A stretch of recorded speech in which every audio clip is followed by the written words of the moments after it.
हिमालय की ऊंचाइयों में जहां बर्फ से ढकी चोटियां आकाश को चूमती हैं, प्राचीन देवदार के जंगलों के बीच बसा हुआ है कसार देवी का मंदिर। यह मंदिर न केवल अपनी धार्मिक महत्ता के लिए जाना जाता है, बल्कि इसकी प्राकृतिक सुंदरता भी मन मोह लेती है।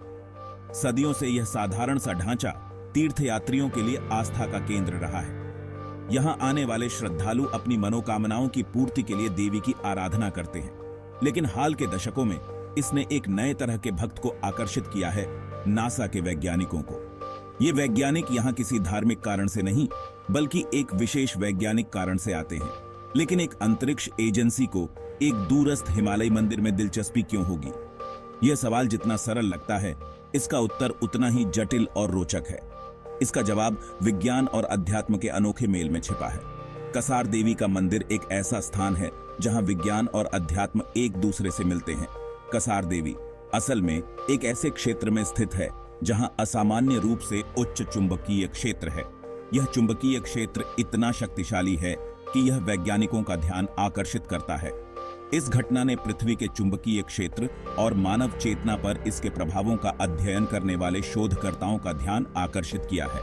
वैज्ञानिक यहां आकर इस चुंबकीय क्षेत्र के प्रभावों का अध्ययन करते हैं और इसके रहस्यों को समझने की कोशिश करते हैं। नासा की कसार देवी में रुचि की कहानी प्राचीन ज्ञान की चिरस्थायी शक्ति का प्रमाण है। यह दिखाता है कि कैसे प्राचीन ज्ञान और आधुनिक विज्ञान एक दूसरे के पूरक हो सकते हैं।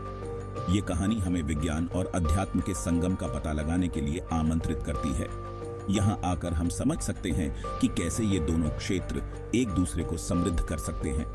यह एक ऐसी कहानी है जो हिमालय में शुरू होती है, जहाँ प्रकृति और अध्यात्म का अनोखा संगम होता है। भारत की ऊंची चोटियों और प्राचीन मिथकों के बीच कसार देवी का मंदिर अपनी महत्ता और रहस्यमयता के साथ खड़ा है। यह स्थान हमें यह सोचने पर मजबूर करता है कि हमारे चारों ओर कितने अद्भुत रहस्य छिपे हुए हैं, जिन्हें समझने के लिए हमें विज्ञान और अध्यात्म दोनों की आवश्यकता है। हिमालय सिर्फ पहाड़ नहीं है, ये दुनिया की छत है, एक विशाल उपस्थिति जिसने सदियों से इंसानी कल्पना को मोहित किया है। हिंदू पौराणिक कथाओं में हिमालय को देवताओं का निवास स्थान माना जाता है।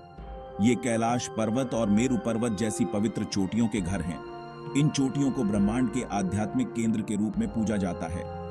अनगिनत मिथक और किंवदंतियां हिमालय के ताने बाने में बुनी गई हैं। ये कहानियां देवी देवताओं, ऋषियों और योगियों की बात करती हैं। वे ऐसे समय की बात करते हैं जब ईश्वर पृथ्वी पर विचरण करते थे। इन विशाल चोटियों के बीच कसार देवी मंदिर इन प्राचीन मान्यताओं की चिरस्थायी शक्ति का प्रमाण है। पहाड़ी पर ऊंचा हिमालय को देखता हुआ मंदिर का स्थान कोई संयोग नहीं है। यह रणनीतिक रूप से शक्तिशाली ऊर्जा रेखाओं के संगम पर स्थित है, जिन्हें ले लाइंस कहा जाता है। माना जाता है कि ये ले लाइंस पृथ्वी को पार करती है, पवित्र स्थलों को जोड़ती हैं और आध्यात्मिक ऊर्जा को बढ़ाती हैं। कसार देवी केवल धार्मिक महत्व का स्थान नहीं है, यह महान वैज्ञानिक रुचि का स्थान भी है। मंदिर के आसपास के क्षेत्र को एक अद्वितीय भूचुंबकीय क्षेत्र के लिए जाना जाता है। यह क्षेत्र असामान्य रूप से मजबूत कहा जाता है और इसे कई असामान्य घटनाओं से जोड़ा गया है। कुछ वैज्ञानिकों का मानना है कि पृथ्वी का चुंबकीय क्षेत्र मानव चेतना को प्रभावित कर सकता है। वे अनुमान लगाते हैं कि कसार देवी में उच्च चुंबकीय क्षेत्र मंदिर आने वालों द्वारा बताए गए उच्च आध्यात्मिक अनुभवों के लिए जिम्मेदार हो सकता है। स्पष्टीकरण जो भी हो, इस बात से इनकार नहीं किया जा सकता है कि कसार देवी असाधारण ऊर्जा का स्थान है। यह वह जगह है जहां भौतिक और आध्यात्मिक के बीच का पर्दा पतला लगता है। इसमें कोई आश्चर्य की बात नहीं है कि इस दूरस्थ मंदिर ने ब्रह्मांड के रहस्यों को समझने के लिए उत्सुक नासा के वैज्ञानिकों का ध्यान खींचा है। भाग 4, वैन एलन बेल्ट और उससे परे। नासा की पृथ्वी के चुंबकीय क्षेत्र में रुचि देखिए, यह हिमालय से कहीं आगे तक फैली हुई है। यह क्षेत्र न केवल हमारे ग्रह की सुरक्षा के लिए महत्वपूर्ण है, बल्कि यह अंतरिक्ष अन्वेषण के लिए भी एक महत्वपूर्ण भूमिका निभाता है। एजेंसी दशकों से पृथ्वी के चुंबकीय क्षेत्र का अध्ययन कर रही है, इसके समोच्च को मैप करने और इसके व्यवहार को समझने के लिए उपग्रहों और अन्य उपकरणों का उपयोग कर रही है।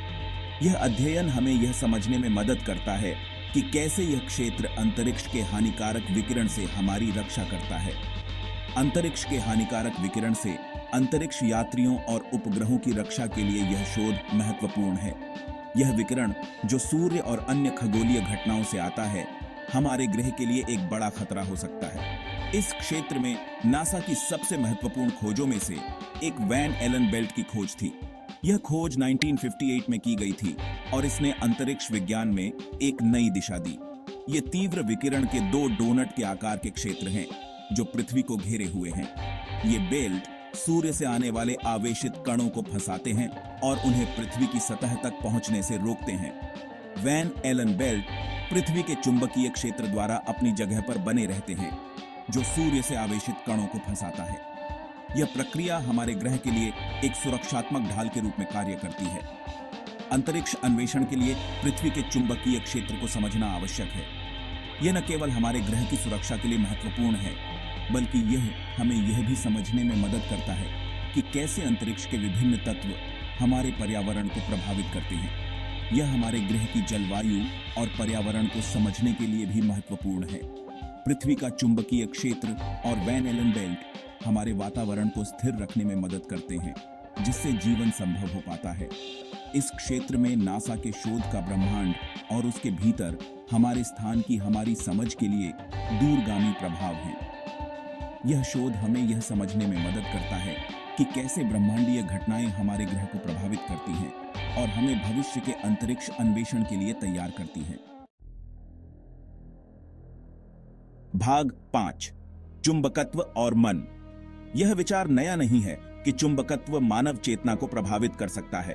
प्राचीन सभ्यताओं से लेकर आधुनिक विज्ञान तक चुंबकत्व के प्रभावों पर कई सिद्धांत और अध्ययन किए गए हैं। सदियों से लोगों ने मजबूत चुंबकीय क्षेत्रों वाले स्थानों में चेतना की परिवर्तित अवस्थाओं का अनुभव करने की सूचना दी है। इन अनुभवों में ध्यान की गहरी अवस्थाएं, मानसिक स्पष्टता में वृद्धि और कभी-कभी रहस्यमय दृष्टि भी शामिल होती है। कुछ का मानना है कि ये क्षेत्र पीनियल ग्रंथि को उत्तेजित कर सकते हैं। मस्तिष्क में एक छोटी ग्रंथि जो मेलाटोनिन का उत्पादन करती है। पीनियल ग्रंथि को अक्सर तीसरी आंख कहा जाता है और इसे आध्यात्मिक जागरूकता और अंतर्ज्ञान से जोड़ा जाता है। मेलाटोनिन एक हार्मोन है जो नींद जागने के चक्र को नियंत्रित करता है। यह हार्मोन न केवल हमारी नींद की गुणवत्ता को प्रभावित करता है, बल्कि हमारे मूड और समग्र मानसिक स्वास्थ्य पर भी प्रभाव डालता है। जबकि इन दावों का समर्थन करने के लिए कोई निश्चित वैज्ञानिक प्रमाण नहीं है, कई लोग व्यक्तिगत अनुभवों और ऐतिहासिक विवरणों के आधार पर इन सिद्धांतों को मानते हैं। कई वास्तविक विवरण बताते हैं कि चुंबकत्व और चेतना के बीच संबंध हो सकता है। यह संबंध न केवल व्यक्तिगत स्तर पर बल्कि सामूहिक चेतना पर भी प्रभाव डाल सकता है। कुछ शोधकर्ताओं का मानना है कि पृथ्वी का चुंबकीय क्षेत्र एक प्रकार के वैश्विक चेतना क्षेत्र के रूप में कार्य कर सकता है, जो हमारे विचारों, भावनाओं और व्यवहारों को प्रभावित करता है। यह विचार विशेष रूप से दिलचस्प है क्योंकि यह हमें यह समझने में मदद कर सकता है कि कैसे बड़े पैमाने पर चुंबकीय घटनाएं मानव समाज पर प्रभाव डाल सकती हैं। चुंबकीय क्षेत्रों का हमारे विचारों, भावनाओं और व्यवहारों पर प्रभाव हो सकता है। कुछ अध्ययनों ने सुझाव दिया है कि उच्च चुंबकीय क्षेत्रों में रहने वाले लोग अधिक रचनात्मक और मानसिक रूप से जागरूक हो सकते हैं। कसार देवी में उच्च चुंबकीय क्षेत्र ने कुछ लोगों को यह अनुमान लगाने के लिए प्रेरित किया है कि मंदिर एक शक्तिशाली ऊर्जा भंवर पर स्थित हो सकता है। यह स्थान ध्यान और आत्म खोज के लिए एक महत्वपूर्ण केंद्र बन गया है। माना जाता है कि ये भंवर ऐसे बिंदु हैं जहां पृथ्वी की ऊर्जा विशेष रूप से केंद्रित होती है। इन बिंदुओं पर ध्यान और आध्यात्मिक अभ्यास करने से गहरे अनुभव हो सकते हैं। वे अक्सर उच्च आध्यात्मिक अनुभवों और अपसामान्य घटनाओं से जुड़े होते हैं। इन घटनाओं में रहस्यमय दृष्टि, मानसिक स्पष्टता और कभी-कभी भविष्यवाणी की क्षमताएं भी शामिल हो सकती हैं। चुंबकत्व और मन के बीच का यह संबंध हमें यह सोचने पर मजबूर करता है कि क्या हमारे चारों ओर की अदृश्य शक्तियां हमारे जीवन को प्रभावित कर रही हैं। भाग 6, स्वामी और वैज्ञानिक। कसार देवी की अनूठी ऊर्जा ने सदियों से आध्यात्मिक साधकों को आकर्षित किया है। 1960 और 70 के दशक में मंदिर पश्चिमी आध्यात्मिक साधकों के लिए एक लोकप्रिय गंतव्य बन गया। ये साधक शांति और आध्यात्मिक जागृति के स्थान के रूप में मंदिर की प्रतिष्ठा के प्रति आकर्षित हुए थे। इस अवधि के दौरान कसार देवी आने वालों में स्वामी विवेकानंद और अल्फ्रेड सोरेनसेन, जिन्हें शून्यता बाबा के नाम से भी जाना जाता है, सहित कई प्रमुख आध्यात्मिक शिक्षक थे। कहा जाता है कि इन व्यक्तियों ने मंदिर में ध्यान में लंबी अवधि बिताई थी, गहन आध्यात्मिक अंतर्दृष्टि का अनुभव करते हुए। कसार देवी में स्वामियों और वैज्ञानिकों का अभिसरण विज्ञान और अध्यात्म के प्रतिच्छेदन को उजागर करता है। यह सुझाव देता है कि हमारी दुनिया में आंख से मिलने से कहीं अधिक हो सकता है। चेतना और ब्रह्मांड के रहस्य शोधकर्ताओं और आध्यात्मिक साधकों को समान रूप से लुभाते रहते हैं।